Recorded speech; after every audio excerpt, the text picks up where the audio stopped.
المباراتين. هذه كرة خطيرة خطيرة، أسامة طنان للهدف الأول، لكن كاسيليتو وركلة جزاء تحتسب الآن.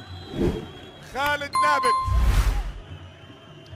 خالد عبد الله حكم المواجهة يعلن عن وجود ركلة جزاء. هذه مرت، والتدخل اللي كان من صلاح زكريا والابعاد الذي كان، هل كان هناك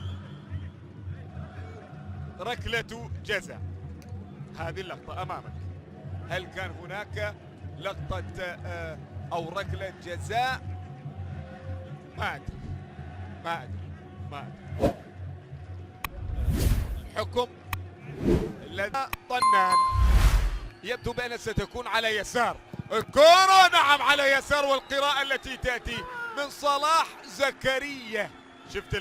شفت الصورة التي ظهرت، أغلب تسديداته على يسار.